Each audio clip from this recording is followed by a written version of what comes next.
morning, dear fathers and brothers.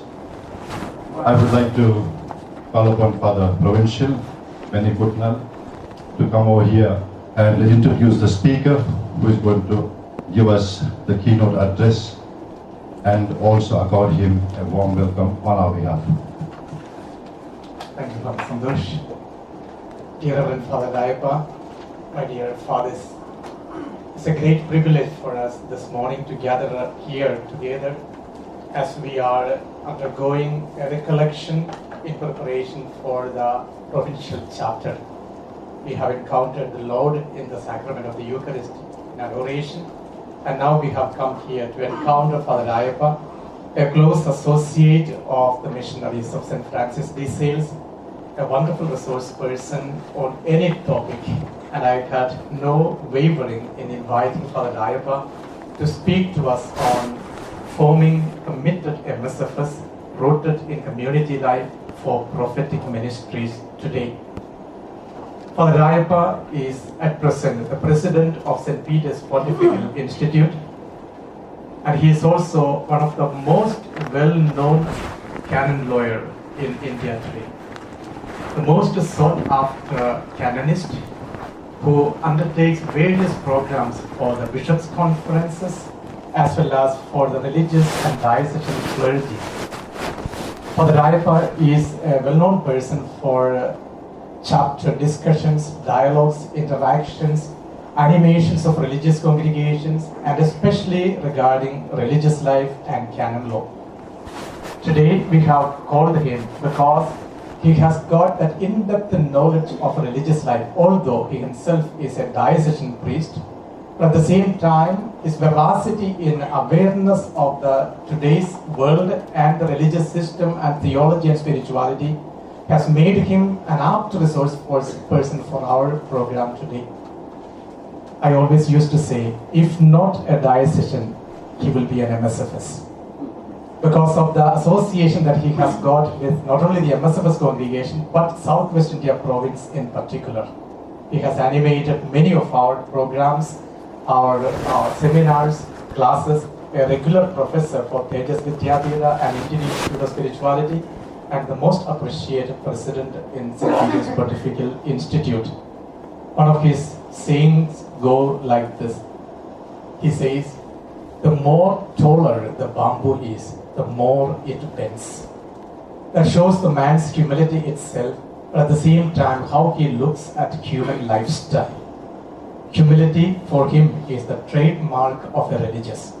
Today we are very happy to welcome Father Rayappan, the resource person for us today, who would be giving us the keynote address on the topic forming committed MSFS rooted in community life for prophetic ministries today. Father Rayappan, you are encountering today the cream of the Southwest India province, the delegates, ex officio members, and the special invitees who have gathered here to discern the future of our province for the coming 3 years. And I'm very sure your input session would enlighten each one of us to mold the right orientation at the very outset of this provincial chapter. In the name of all of us gathered here, in the name of the province, we extend to you a very cordial welcome. Happy birthday. Thank you.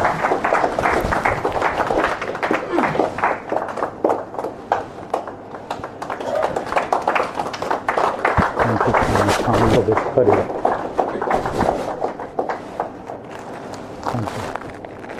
Thank you.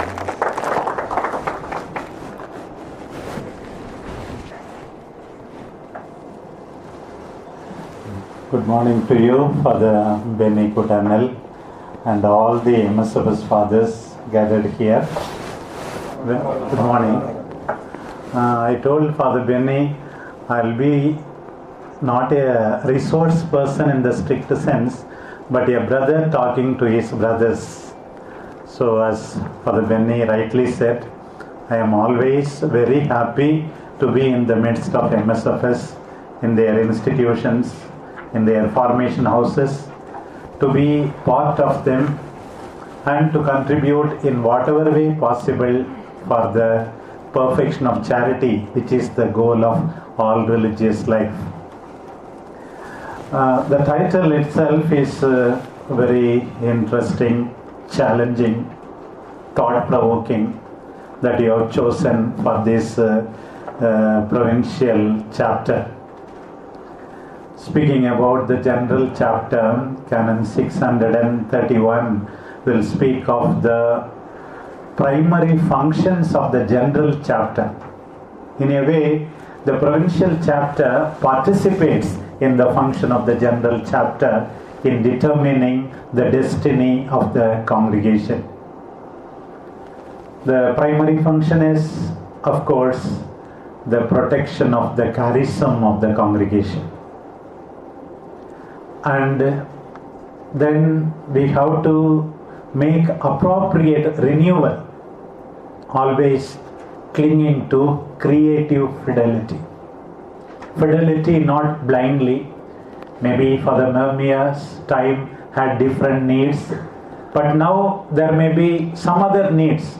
So creatively, if the founder were to be here and now, what will be his priorities? Creative fidelity. Of course, election of the superiors of the congregation. Then dealing with more important matters that affect the congregation, accordingly for you, the province. And then making new norms. Of course, they will need the endorsement of the general and the council, or sometimes even the general chapter. This is what Canon 631 says regarding the general chapter. Though it doesn't go into the details of the provincial chapter, mutatis mutandis, we will have changing those things that we need to be changed. We should apply the same to the provincial chapter. So the general chapter represents the whole congregation. It is a sign of unity in charity. So also the provincial chapter represents the whole province, a sign of unity in charity. A sign of unity in charity. Right at the outset, you may be representing different confrères. Okay, you have to express their opinion. But at the same time, in ecclesiastical structures of participation, you are also bound to obey your conscience. My confrères feel this. What is my opinion? Also you are expected to say in conscience, before God and before the founder, for the good of the congregation. That is your own responsibility. When I put forth before you some of the points, I just wanted to comment on the theme itself, word by word. First of all, forming committed MSFS. Forming. So, you know, when we speak of formation in general for clerical state, for priesthood, we speak of human formation, spiritual formation, intellectual formation, and pastoral formation. The fourfold formation that is often spoken of in the Code of Canon Law for all people, for all the clerics. First of all, we should be good human beings. An MSFS should be known as a man of justice, man of sincerity, man who keeps his promises. These are qualities treasured, valued by all kinds of people. Before becoming a Christian, before becoming a consecrated person, before becoming a consecrated MSFS, our confrères must be known as just people, honest people, sincere people, people who keep their promises. Human formation. How we have to do it at different level. First of all, the chapter members should be such, and you should inspire others to be such, starting from the aspirants to the congregation. And then of course you know about the spiritual formation, various specific spiritual means that you practice, specific to the whole church, specific to the congregation particular, intellectual, and then also the pastoral. I don't go into that detail. Secondly, formation at different stages. Initial formation, aspirancy, postulancy, novitiate, and then formation during the juniorate. Then formation lifelong, from the womb to the tomb, from the cradle to the grave. For this formation, We should always be prepared. I was always amazed at the commitment with conviction with which MSFS have taken this permanent formation. When Father Henry Jose invited me for some of the groups, I was so much touched how people like Father Anthony Mukandotam were there sitting at the first bench, even now wanting to learn something new. Learn something new, do something good, I always say, will keep you attractive. Learning something new every day and keeping and doing some good to some person every day will keep you really charming, nothing else.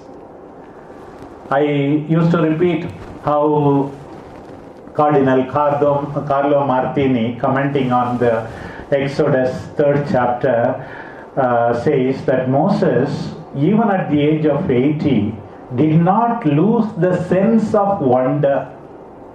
How this bush is burning but it is not consumed. You should not lose the sense of wonder. The first person in St. Peter's who is eagerly waiting for the newspaper every day is Very Reverend Father Legram. He is going to celebrate his 90th birthday, complete 90 years, this November 10th. But so eager to learn what is going on in the church, in the world. I think every MSFS, like our Father Mukandotam and others who are learning every day and wanting to contribute, must be convinced of this formation. So it may be also your responsibility how the formation has to be looked at. Not only your own personal formation as individuals, but formation in the whole congregation. There should be concrete policies, structures, transparency, and then also not simply promoting individuals. I just want to read Canon 60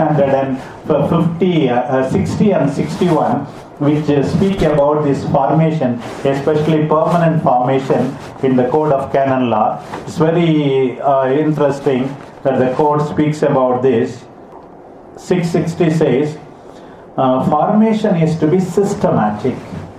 Sometimes we give the same programs again and again for some people.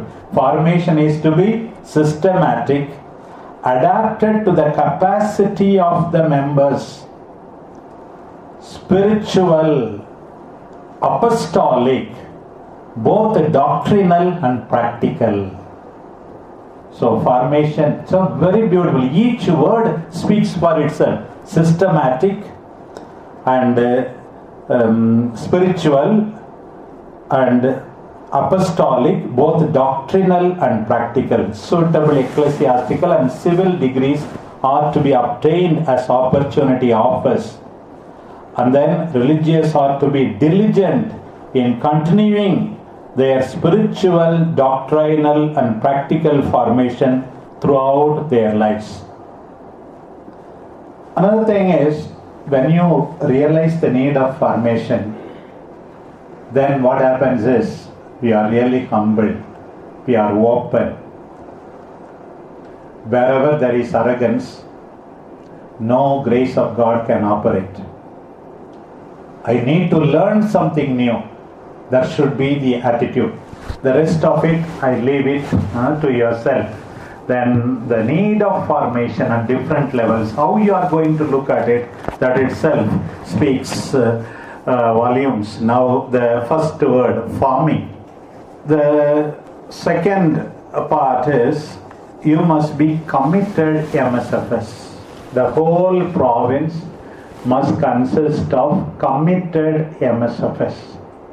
The very first canon in the religious section, Canon 573, speaks of what is being committed.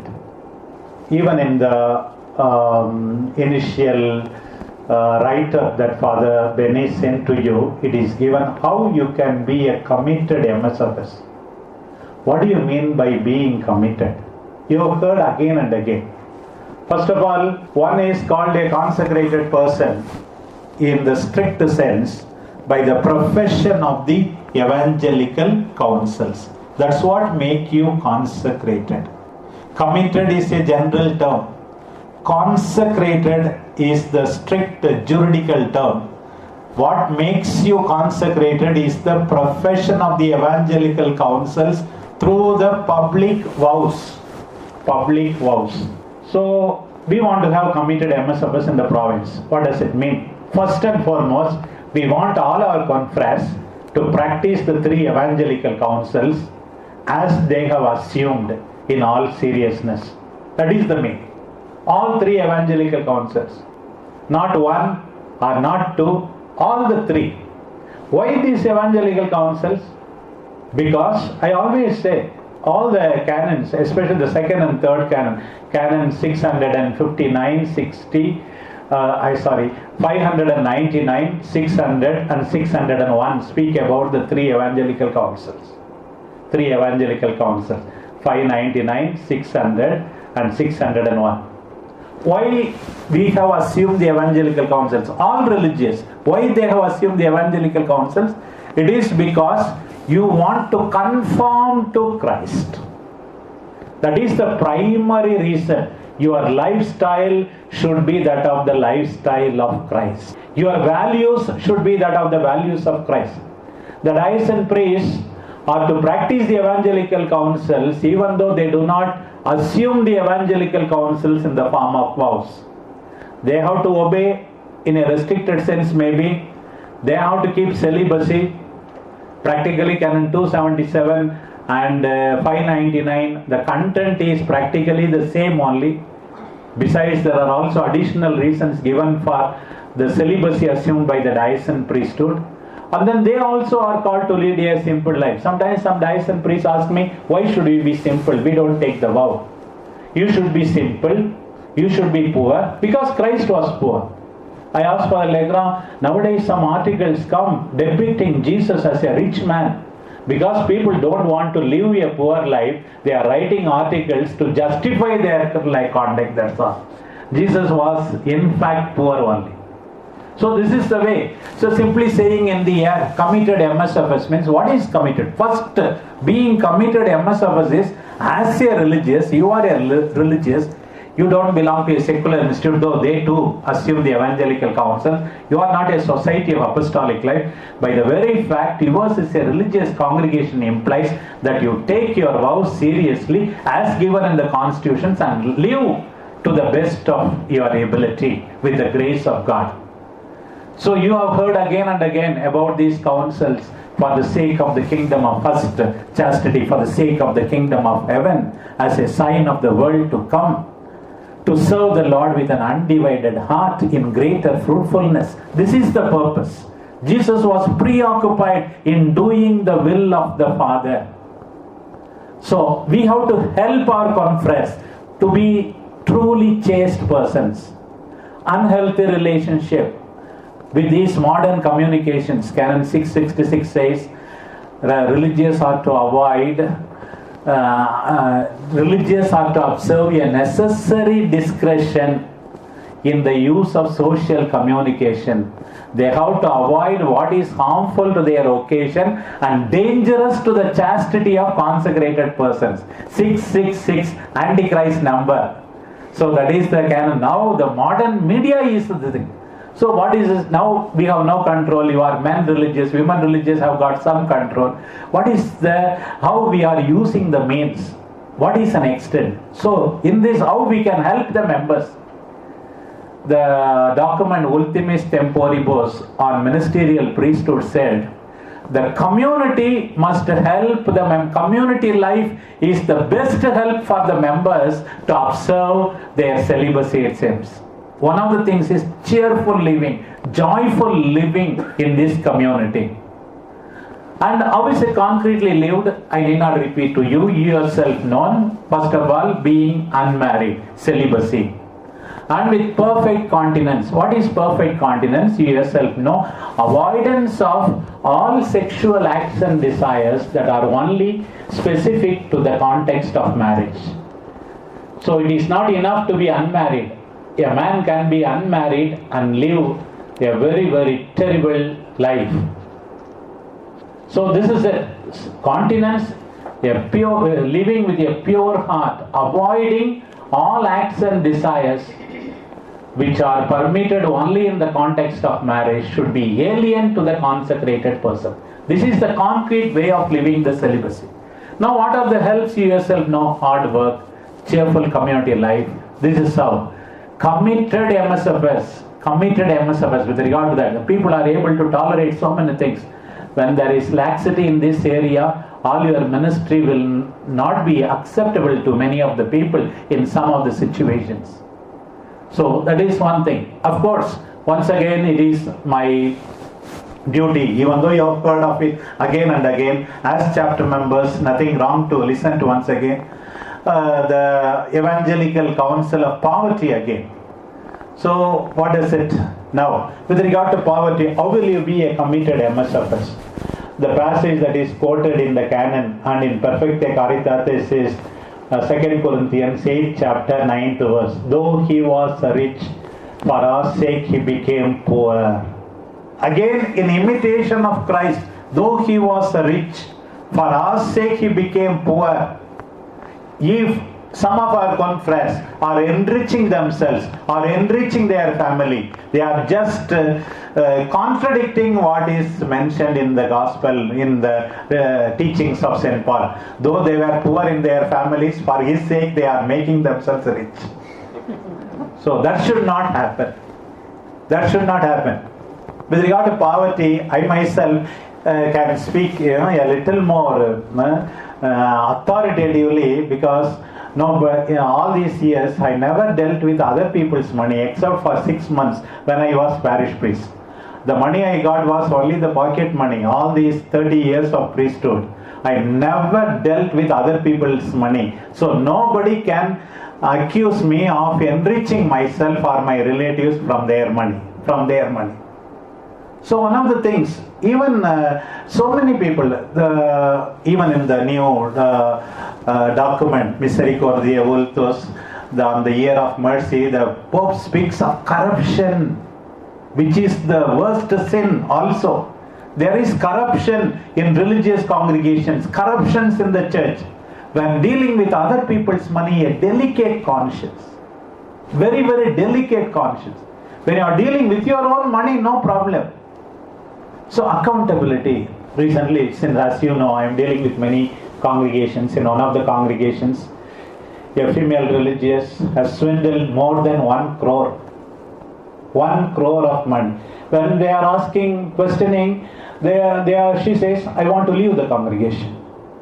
I go for an exclastation. I told the concerned superior, she may leave the congregation, at least get back 50 lakhs of money which belongs to the congregation. Simply giving check to this person, that person, unaccounted money.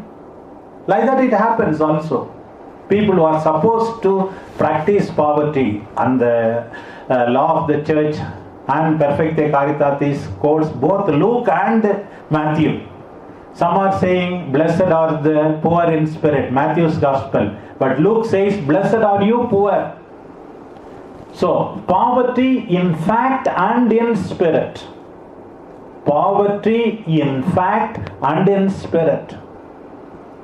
Stranger to earthly riches. Stranger to earthly riches. Sober. You are not asked to beg. At the same time, you should not lead a luxurious life. Sober. As they say, virtue stands in the middle. Industrious, hard-working. Committed MSFS are hard-working MSFS. One altar boy says, my parish priest gets up twice at 6 o'clock. Morning 6 o'clock and evening 6 o'clock. After a sumptuous lunch, roaring siesta, he gets up again solemnly at 6 o'clock. Twice at 6 o'clock. So no use of taking the vow of poverty when you are as lazy as possible.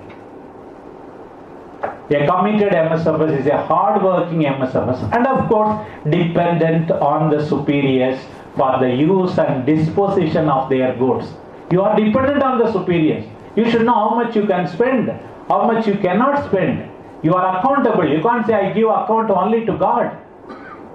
And you should have policies. If you already have, I believe, periodic checking. That's why even that particular congregation, I said, is there not a checkup, quarterly checkup of accounts or like that? So you are all good, it doesn't mean you are not trusted, but transparency in account, in dealing with money, not enriching yourself, always looking to Christ who was poor in fact and in spirit. That's what I think, I believe is being a committed MSFS. Today we have to plan how during the course of these, some discussions may come how we should make our conference really practice the vow of poverty personally and as communities and as province. What are our priorities? How do we use the goods? 634 paragraph 2 says there should not be even semblance of accumulation of goods, excessive gain, even as a community. And 640 would say you must also participate in the mission of the church, in working for the poor, in the parish church, in whatever way that is possible. The congregation also, the province also must give a collective testimony of witness to poverty and charity. Collective testimony, individually and collectively. Both these points have to be also kept in mind.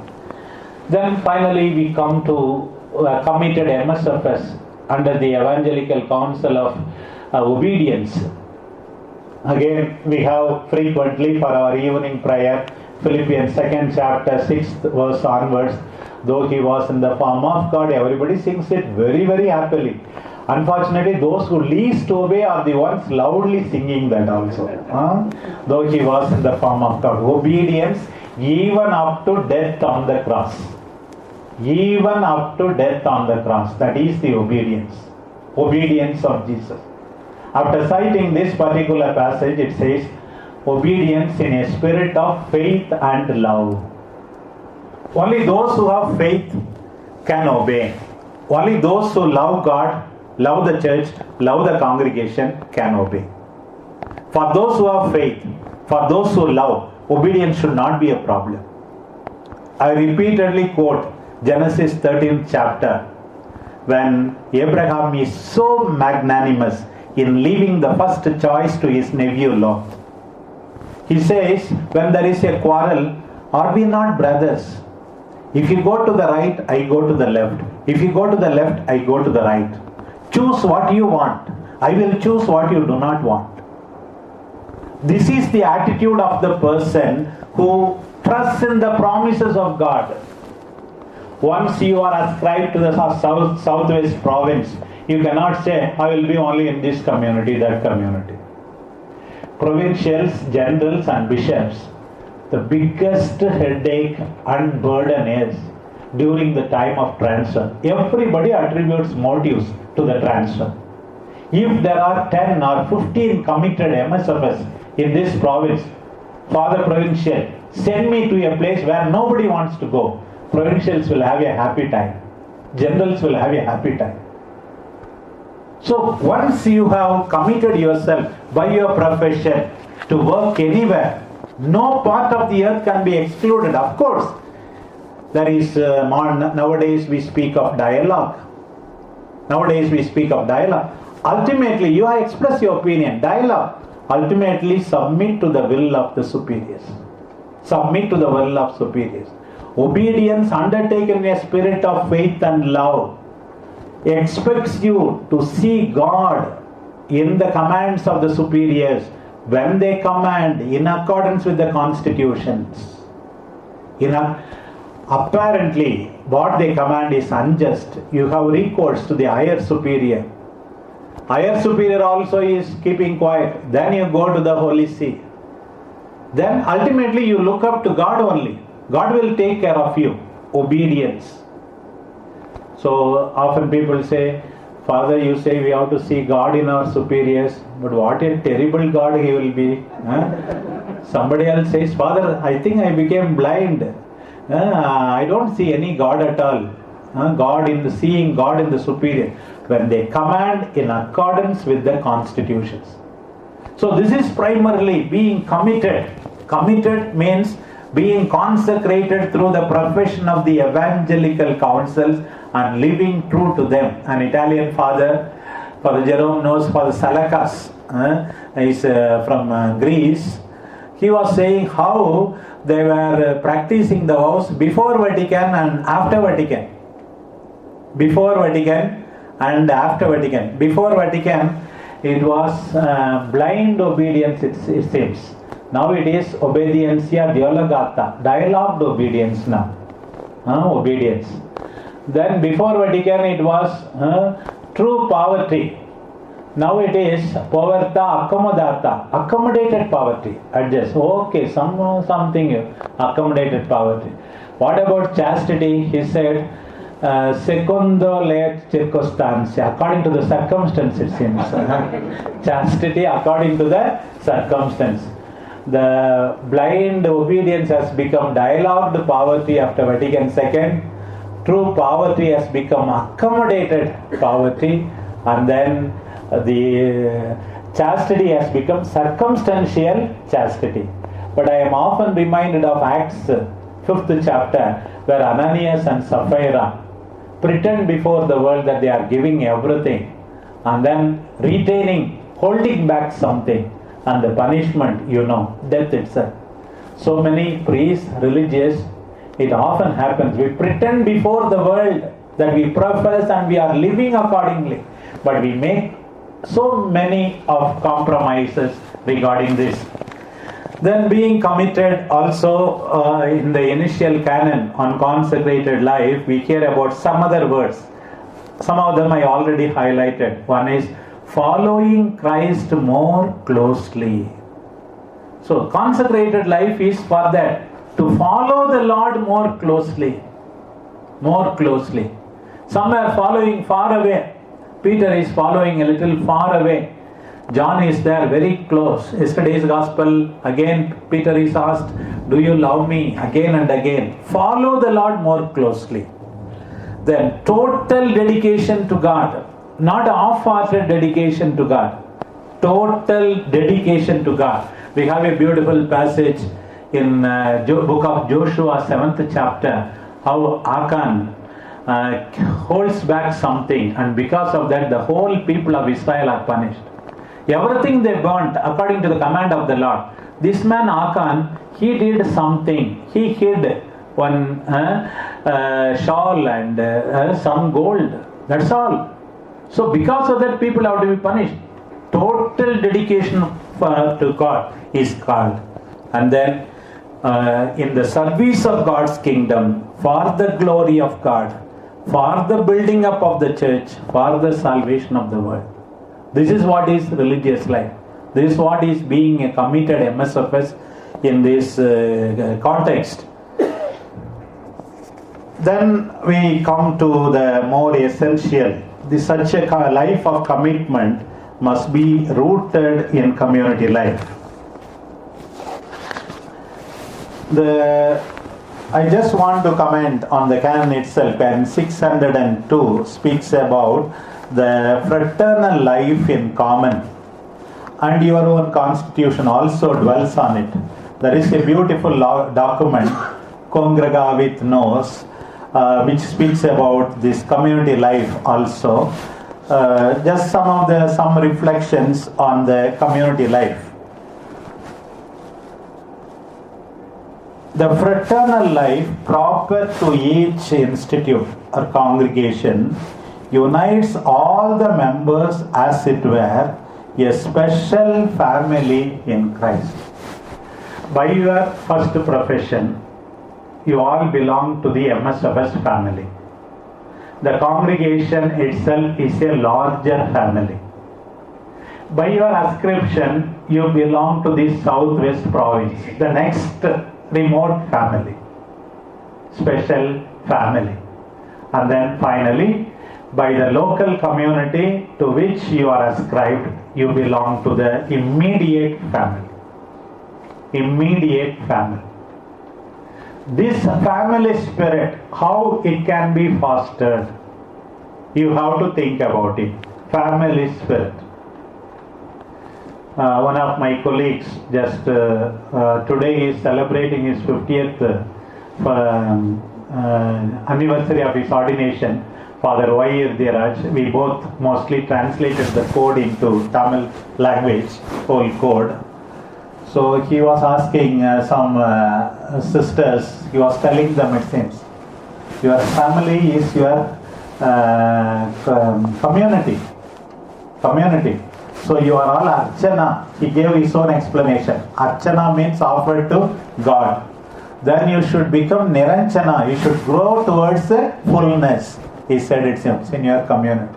One old sister told in Tamil, it seems, in our community there is no Archana or Niranjana, only Kanjana and Erinjana.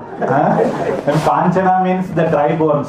Erinjana means the fiery ones, all the time fighting. No Archana and Niranjana.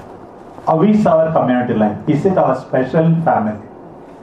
In a way, we are rooted out of our own natural families to belong to the family of our congregation. Rooted out of our own natural families to belong to the family of our congregation. But in fact, what happens? Men communities more, women communities also, it is now picking up. What happens is, the great grandniece had a scratch while going to the school. You were eagerly inquiring about it for hours. Confrere has had a fracture, don't bother about it. Which is your true family? Which is your true family? Some are too much worried. Father Andrew Stekagara, my own professor, even now a missionary in Zimbabwe. He was my philosophy professor, SJ. I used to visit his home in Karanchira. I think day after tomorrow also I'll visit him near Trichur. He used to say, I always walk to the substation, which is 3 or 4 kilometers away for the evening mass. You know, I meet most of the people returning from work, and I meet a good percentage of my parishioners. Instead of just starting before 5 minutes before the mass begins, I could reach there in 5 minutes or 10 minutes. But I walk, I finish my evening walk, I meet my parishioners, I know their problems, I know their struggles, he says. So, making use of our vehicles, Gadis, he says, not that the faster you go, the more people you meet. The faster you go, more people you avoid, that's all, he said. I remember even now. The faster you go, the more people you avoid. Even the mobile, is it a tool of entertainment or a tool for ministry? That is the question we have to ask. Sometimes people who are not supposed to contact us and take much of our time. So much of our time is taken away in that. Does it build up community? The recreation, the sharing, the special family in Christ. Family means all are equal, respected. All are equal and respected. And then it speaks about it is to be defined that it proves of mutual assistance for all to fulfill their vocation by their fraternal union. Mutual assistance. Community members, even if there are 3 members in a particular community, how much you help the other person. If not assistance, at least don't do harm to him by your word and deed. Community life, that is the best one. Mutual assistance. Don't consider the community member as part of the landscape, as the rich man considered Lazarus. Rich man considered Lazarus.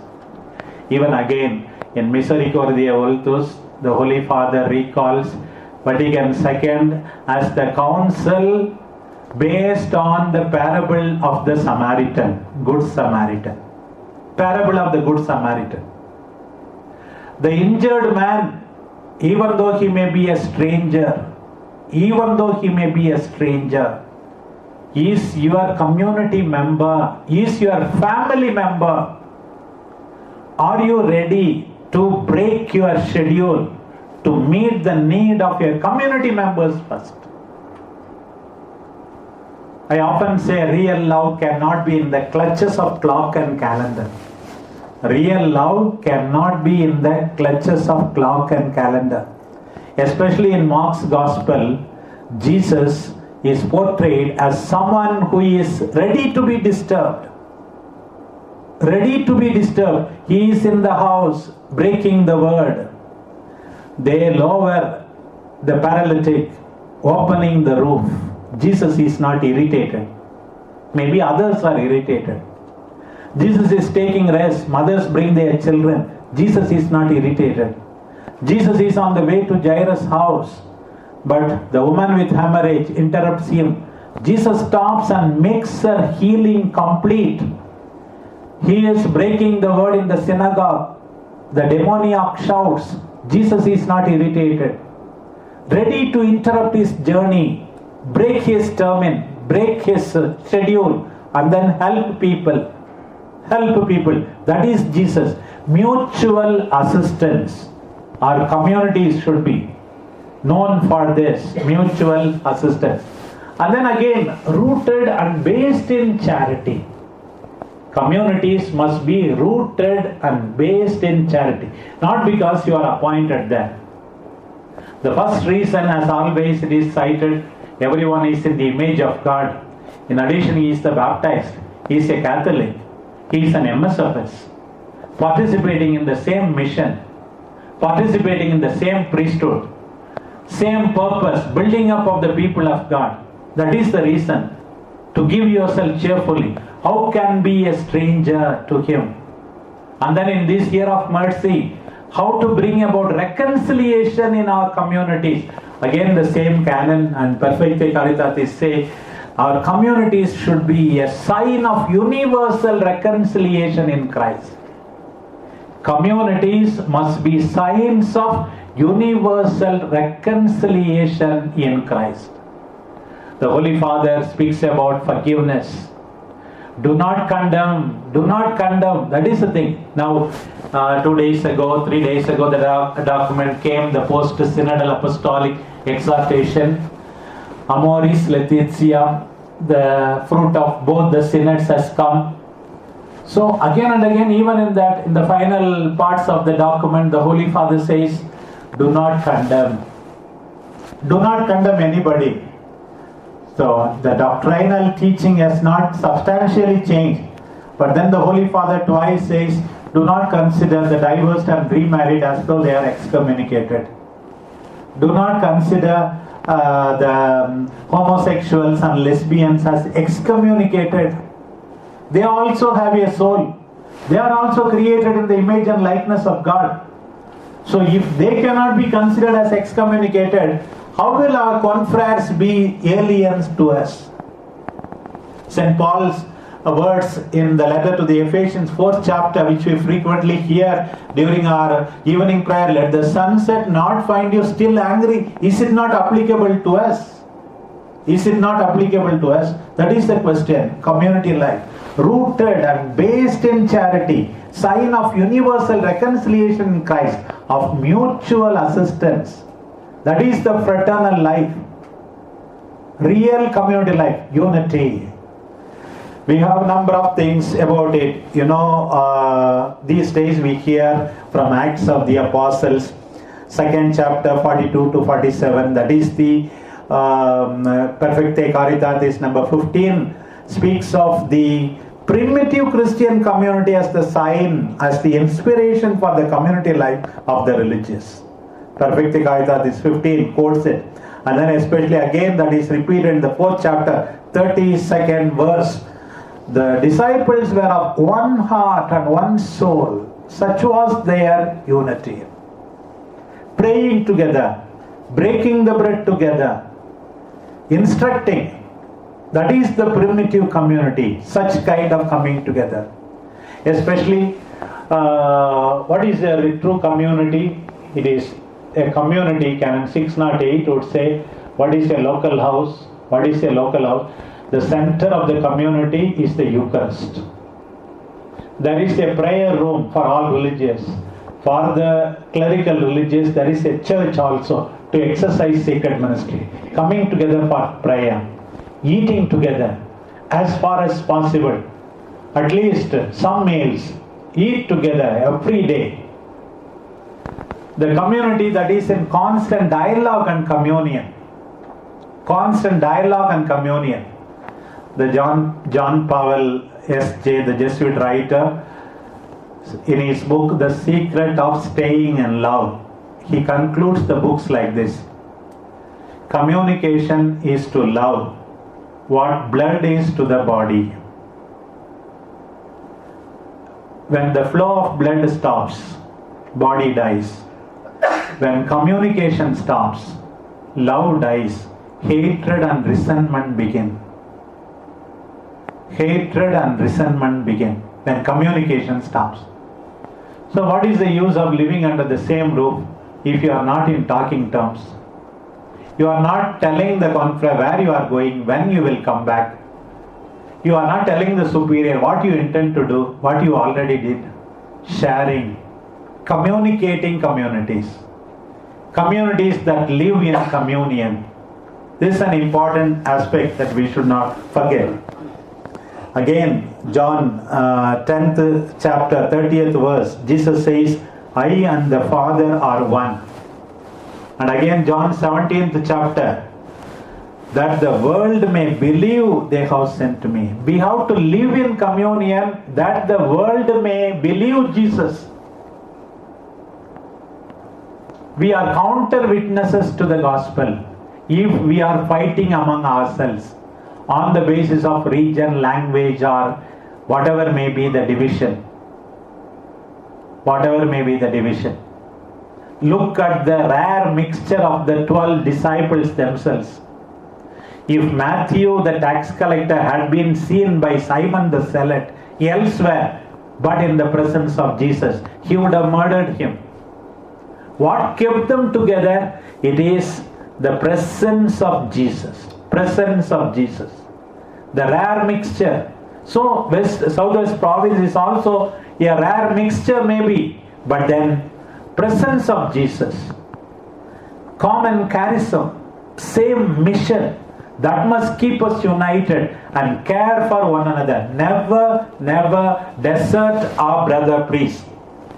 That's why even the document Vita Consecrata, fruit of the 1994 Synod, the document which came in 1996, March 25th, divides the whole document into three parts: Confessio Trinitatis, confession of Trinity; Signum Fraternitatis, sign of fraternity; and then only Servitium Caritatis, for the service of charity.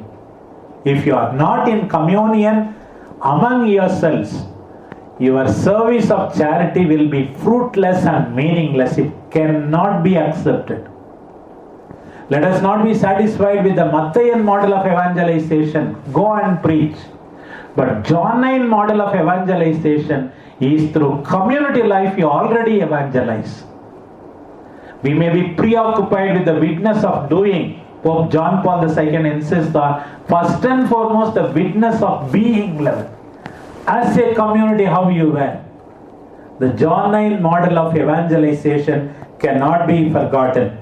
We have to be cooperators with the members, co-agreement with the members, and then co-ownership with the members. Religious life is the continuation, as I said, of the primitive community. In Luke 6 chapter, we are told, Jesus said a number of things after saying, love your enemies. In Luke 6 chapter, we hear about, Jesus said 5 things at least. What we are supposed to do even to our enemies. First, do good to them. I already spoke about mutual assistance. Are you giving the impression that you are there to do good to that confrere? Oh, he is a spy on me, he wants to report to the superiors. He is a spy on me, he wants to spoil my name. Do you terrify your companion by your presence in the community? Terrify your companion, your confrere, by your presence in the community. We should not do that. Do good to them. Secondly, Jesus says, pray for them. Are you praying for your community members? In convents, I say, suppose there are 6 sisters, every day, today we pray for this sister. When I go for convent mass, sometimes I see. That's really good. Pray for them, pray with them. Whenever you enter the chapel, you see this sister. Today I have to pray for. At least they are reminded. It is a good practice, I think. Pray for them. Thirdly, benedire. Speak well of them, speak well to them. Jesus said, bless them. Those who curse you, you bless them. Even to our enemies who are cursing us, we are asked to bless them. Benedire. Speak well of them. I always interpret it this way. Speak well of them, speak well to them. And then Jesus says, if somebody hits you on the right cheek, show the left. Be patient with them. Don't be impatient. One of the things that we have to do is patience, tolerance. Even in Amoris Laetitia, Holy Father speaks about our patience with these people who have made mistakes. Patience. Year of mercy calls for patience. I was waiting years ago, accompanying a seminarian to see a physician, to see a doctor. I saw a beautiful inscription in the waiting room. That doctor was taking so much time for each patient, inquiring, and then slowly writing the prescription. My number was 15th. I thought, when it is going to come at all? Your 3rd or 4th. For each patient he was taking so much. I saw the beautiful words there. Be a patient. Don't be impatient. If the doctor is patient in dealing with another patient, remember it could be you. Remember it could be you. Be a patient. That was what was written there. Same thing. We have to be patient with our conference. And then the last one is be generous. Be generous. Generous. If somebody asks you to come walk 1 mile, walk 2 miles. This is to the strangers. How much more to your community? Your conference says, you have to say mass. I have to say mass there. Please, will you replace me?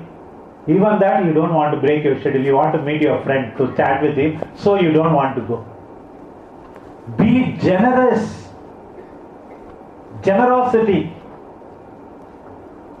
Again, the main another parable that is repeatedly commented upon in this year of mercy is the parable of the prodigal son. Commenting on that in my own way is why Jesus said this parable in self-defense. Jesus was accused for being too indulgent, too tolerant of the sinners. You are accusing me. Do not accuse me. I will show you the heart of my Father. What was the heart of my Father? First of all, my father was weeping. I weep. My father grieved. Though it is not written in the parable that the father really wept. Though it is not written, we know from the joy manifested that the father was every day weeping for the lost son. Are you weeping for your confrere? Do you inquire about your confrere, about the sick father or mother? How do you show your solidarity? I remember one elderly sister, Clooney sister, when I was in Karaikal, Sister Josephine, she came one day weeping after the mass. And then I asked her, what happened? Did anybody die in your family? Why are you weeping, sister? She said. I asked her, she was about 75-year-old.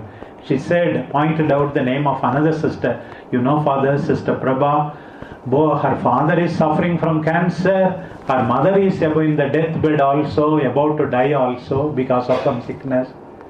So she was weeping for the suffering of her, one of the sisters whose parents were dead. Literally shedding tears. Surely God was in her. God was in her. Such kind of identification, solidarity we need.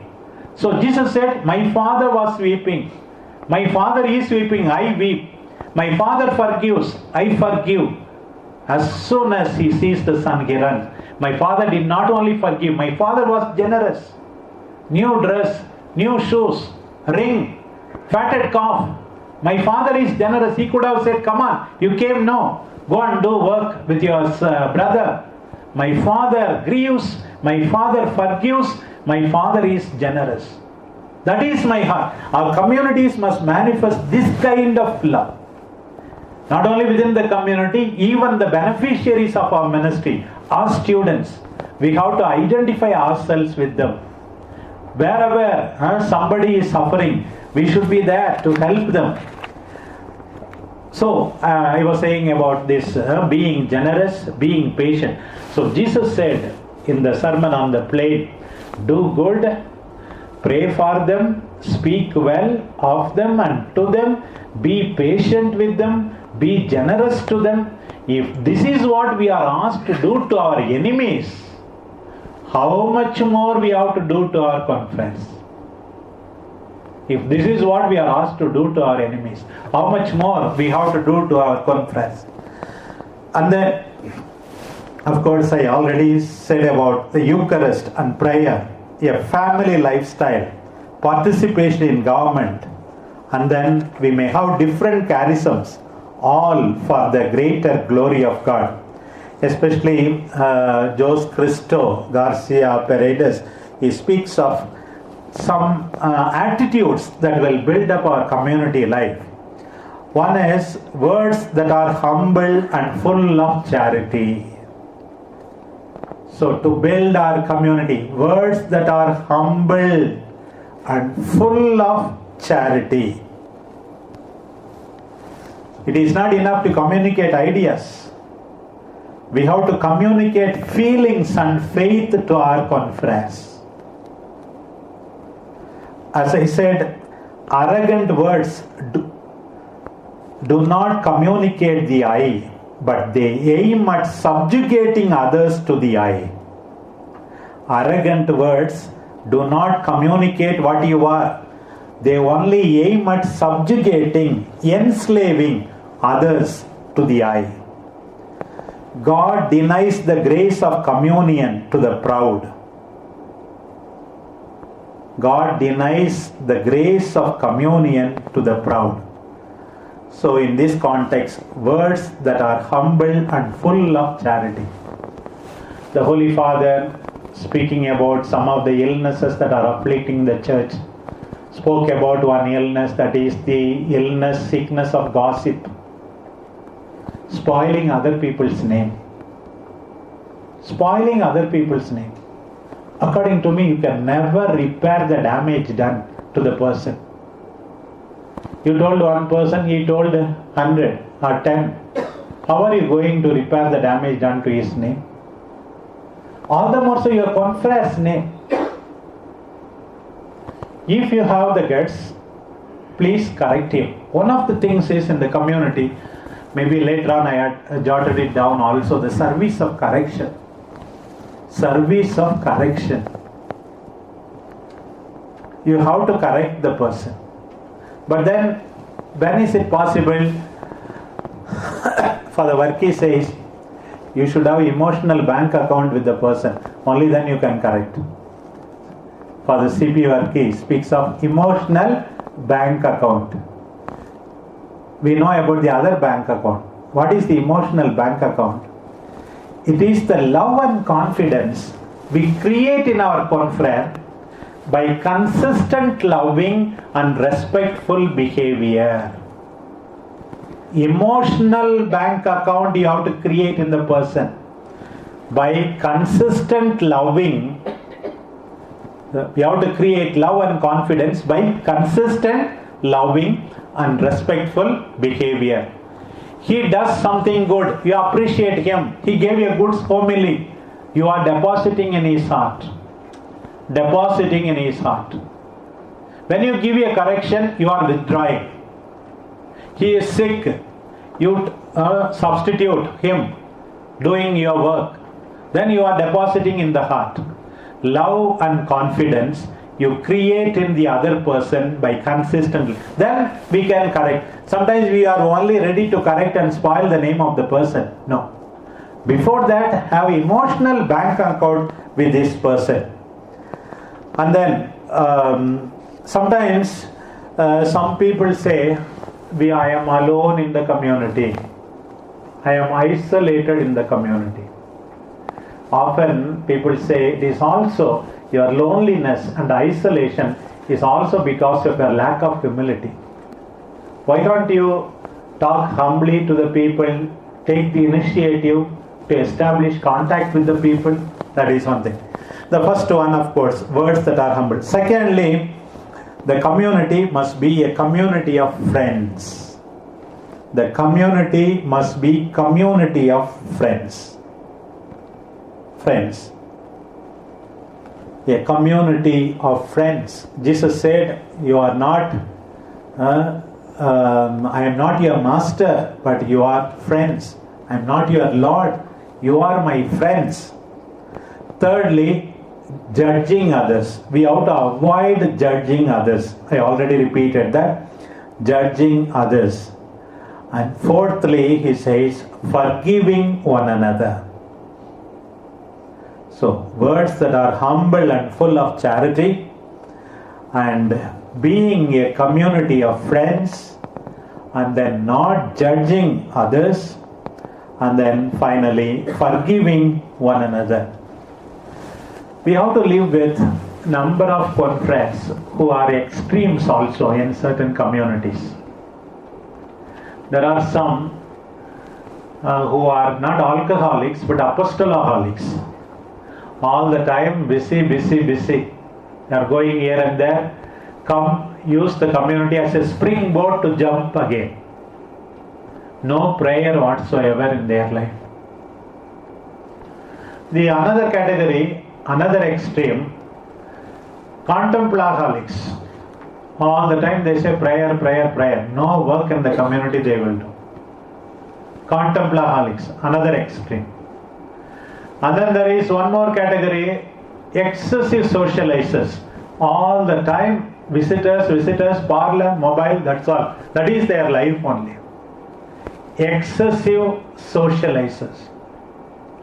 Another category, there are those pessimists. They find fault with everybody.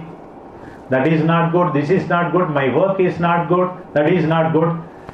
Pessimists, perpetual grumblers and constant complainers, these people. Grumbling type all the time. Grumbling type all the time. There is also another category which is opposite of this, pseudo-optimists. Anything happens, may the Lord be praised. Building is falling down, not taking any step, God be praised. Somebody ran away with somebody, God be praised. Pseudo-optimists. And then there are some others who are floaters. Just for numbers' sake, they are there in the community. One more number, that's all. He will not do anything, he will not disturb anything, that's all. Healthy, active. And then there are some others, parasites. Eat, drink, be merry. No contribution, only taking. No contribution, no taking. These are all extremes in our communities. Some of the communities. And real community members, as I said, must be fruitful. Even if you are sick and old, praying, encouraging, filled with the spirit of the congregation. I am told that they divide the priests into 3 groups. The junior clergy, junior MSFS, who are full of ambition, maybe. I want to become somebody. The demon of ambition must give way to the angel of pastoral love. Pastoral love, missionary love that was burning in the hearts of the founder. What is important is not ambition. There is a middle-aged MSFS, maybe they are preoccupied with the demon of success. Send person. Jesus doesn't want send person. Jesus wants you to give send person, but doesn't want the result to be send person. The demon of ambition must give way to the angel of fidelity. must give way to the angel of fidelity. And then some of the senior priests who have contributed quite a lot to the congregation, some of them, a few of them, may tend to become bitter, remorse. So the demon of remorse must give way to the angel of gratitude. Their attitude should be Luke 17:10. I am only an unworthy servant, useless servant. I did only what a good MSFS has to do. I contributed to the congregation, that's all. But I did not do everything I was commanded. In the gospel it is said, having done all that is commanded of you, say that you are unworthy servants. We did only what was our duty. We only did what was our duty. In the gospel it is told like that. But then such kind of attitude, our attitude should be pastoral love, fidelity, gratitude, not ambition, success and bitterness. Every priest is a sacrament of Christ's living presence.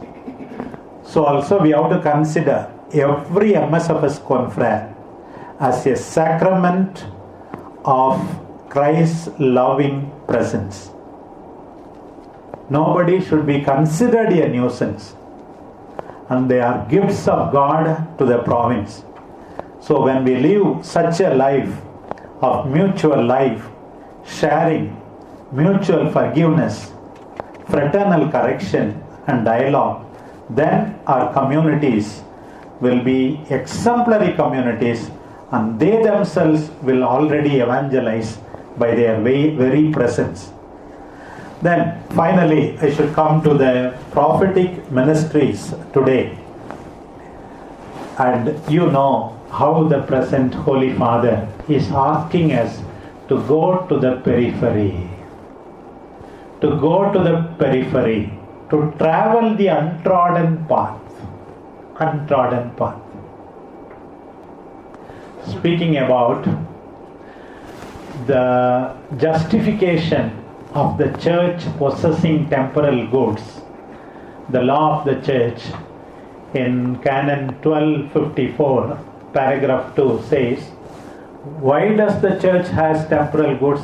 It is for the sake of divine worship, sustenance of the sacred ministers and other workers, and then it also says works of apostolate, and especially for works of charity.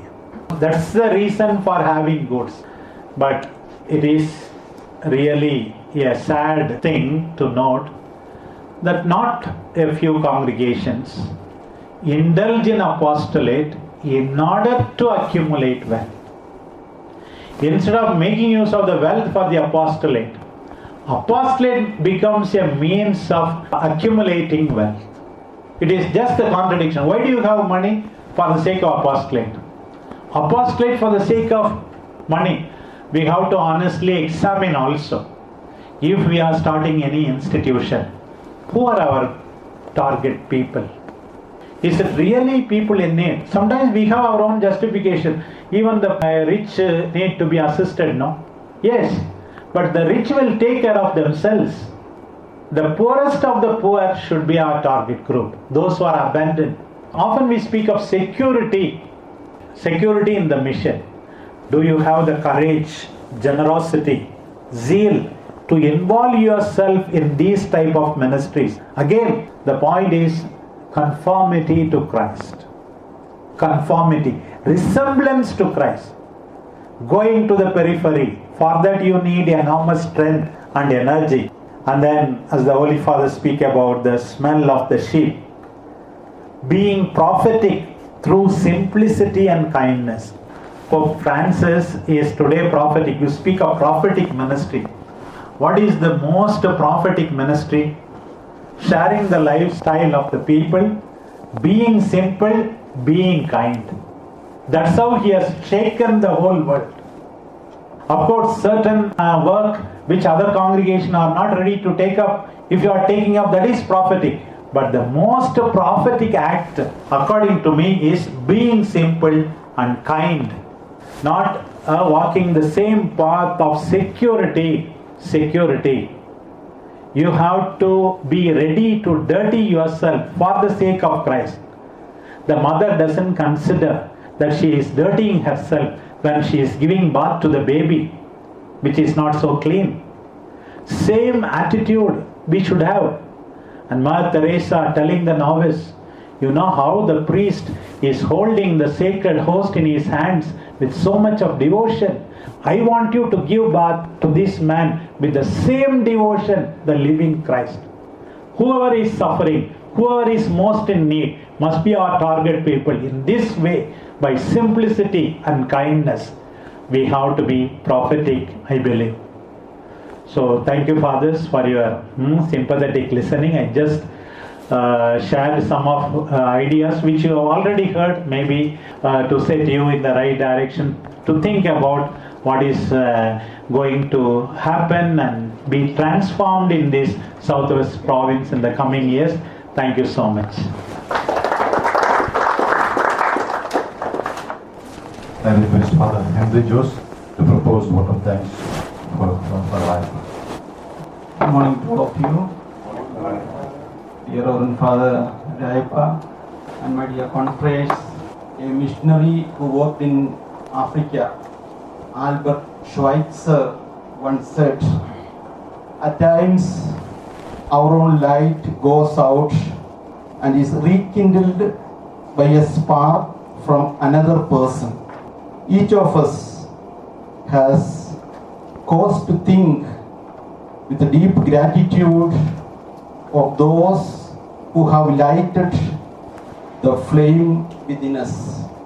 I'm sure all of you would agree with me that Father Rayappan has lighted the flame of love, compassion, confidence and commitment through his very enriching, enlightening and inspiring talk. Pastor Santosh told me, don't be too long, you give only a short word of thanks. So I am not going to summarize all what Father Rayappan has said during this keynote address. But when I see the theme of our provincial chapter, forming committed MSFS rooted in community life for a prophetic ministries today. Indeed, Father Rayappan has done justice to the theme that is given to him, and all the aspects of this theme are very beautifully, very simple and down-to-earth approach and his usual humorous style. And that's why those who listen to Father Rayappan say that we don't feel how the time passes. So everyone is at home in the presence of Father Rayappan. Dear Father Rayappan, on behalf of the Capitolans here and on my own personal behalf, I thank you very sincerely and place on record our deep sense of gratitude and appreciation for putting us in the right perspective and giving us the right orientation for our chapter. It is said, well begun is half done. So now I am sure our chapter proceedings will go smoothly and we are really enriched and enlightened by the inspiring talk of Father Rayappan. So once again, our sincere thanks to you, dear Father Rayappan, and may God bless you. And we promise that we will be able to open an emotional bank account in our life. Thank you so much. Thank you. So really thank you fathers, thank you Benny for this opportunity. I wish for every success in this provincial chapter. I came not because I felt competent, but I can feel at home amidst you. That is the reason for accepting it honestly. Thank you so much. All the best. I'm praying for you. I'm leaving today for Calicut to address the clergy of Calicut Diocese tomorrow whole day. That is only canon law my area, so no problem. Thank you.